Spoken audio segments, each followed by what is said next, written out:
तो आप सब लोगों का आज की महफ़िल में इस्तकबाल है और मैं उर्दू और हिंदी मिक्स्ड कविताएं, इसमें शायरी नहीं है हमारी, कविता है।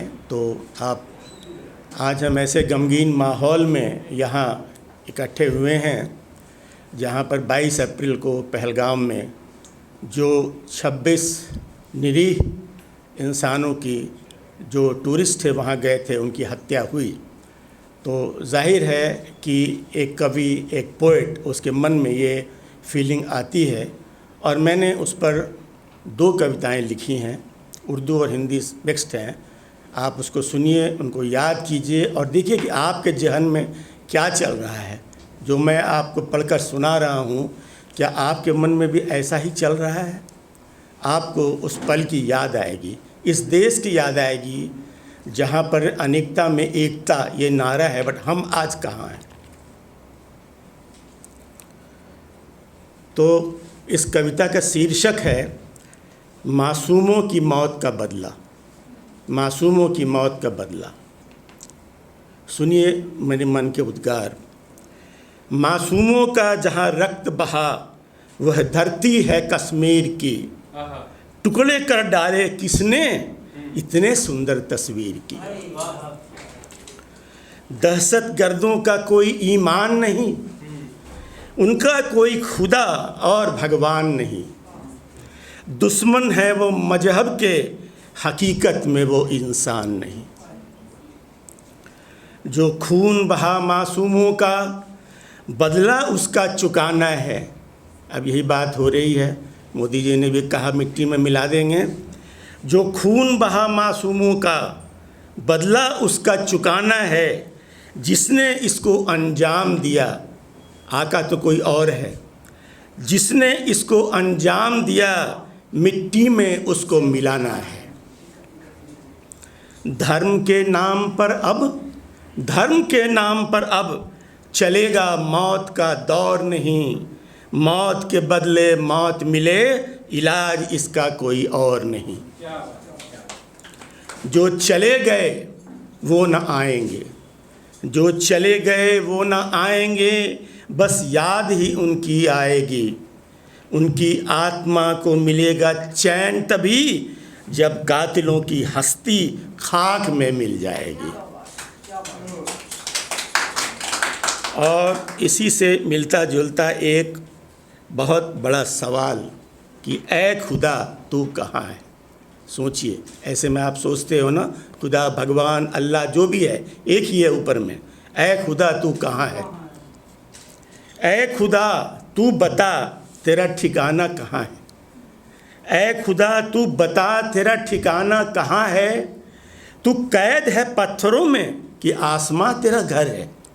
कहते हैं कि मंदिरों मस्जिदों में है पत्थर में या आसमां में है। तो आज मैं पूछ रहा हूँ, तू कैद है पत्थरों में कि आसमां तेरा घर है? तू है मौजूद हर इंसानों के दिलों में? तू है मौजूद हर इंसानों के दिलों में, या कि तू तलाश रहा खुद अपना घर है? खुदा से पूछ रहा हूँ कि तेरा घर कहाँ है? तुझे पता है कि तेरा घर कहाँ है? क्यों पूछ रहा हूँ? और खुद ही कह रहा हूँ, मुझे तो यकीन हो चुका कि तू कहीं नहीं है। क्यों कह रहा हूँ? आगे सुनिए। मुझे तो यकीन हो चुका कि तू कहीं नहीं है, क्योंकि जहाँ तू हो वहाँ नफ़रत क्यों है? अगर तू वहाँ है तो नफ़रत कैसे वहाँ रह रही है? तूने तो बनाई यह दुनिया और इंसान भी, तूने तो बनाई यह दुनिया और इंसान भी, फिर इंसान को इंसान से इतनी नफ़रत क्यों है? तूने तो अता की सबको मोहब्बत की दौलत, तूने तो अता की सबको मोहब्बत की दौलत, फिर मजहब के नाम पर क्यों मचा है कोहराम? जिसका नाम लेने से मिलता है हर वक्त सुकून। 5 ज़मान नमाज पढ़ते हैं, भगवान को याद करते हैं, कोई भी हो, किसी भी धर्म की बात हो, जिसका नाम लेने से मिलता है हर वक्त सुकून, आज उसके नाम पे क्यों हो रहा कत्लेआम है? ये पूछ रहा हूँ मैं, खुदा से पूछ रहा हूँ कि क्यों खौफ में जी रहा इंसान है। आज हर इंसान खौफ में जी रहा है। क्यों खौफ में जी रहा हर इंसान है, शक के दायरे में घिरा हर इंसान है। वक्त है दुनिया के फना होने का। आज की ये कौन सी दुनिया है? बम बन रहे हैं, इजराइल का वार और उधर रूस उसका वार और इधर ये दूसरा तीसरा वार, तो दुनिया पूरी। तो मैं कह रहा हूँ वक्त है दुनिया के फना होने का, शायद खुदा का यही फरमान है। डरो इससे, समझो कि अब ये दुनिया ख़त्म होने वाली है। वक्त ही देता है हमें घाव। देखिए वक्त पर हमने लिखा है, आप सब लोग तो अभी युवा हैं, आपके सामने पूरा वक्त पड़ा है, आपको क्या करना है? वक्त ही देता है हमें घाव, वक्त ही मरहम लगाता है। वक्त को इस तरह से समझिए, हम बोलते हैं वक्त ख़राब चल रहा है, अरे वक्त ख़राब नहीं चलता, वक्त तो आपकी परीक्षा ले रहा है। तो वक्त ही देता है हमें घाव, वक्त ही मरहम लगाता है, वक्त ही देता है रातों की नींद और वक्त ही सवेरे जगाता है। वक्त है धड़कन हृदय की, वक्त है धड़कन हृदय की, थम जाए कब पता नहीं। वक्त और हृदय की धड़कन कब थम जाए पता नहीं। कदर वक्त की जो ना करे, कदर वक्त की जो ना करे, कब उड़े कब कटे पता नहीं।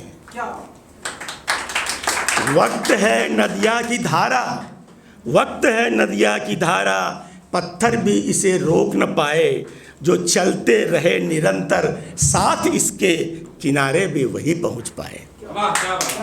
चलते रहिए वक्त के साथ। और अंतिम है, वक्त से कर लो दोस्ती फायदे में रहोगे।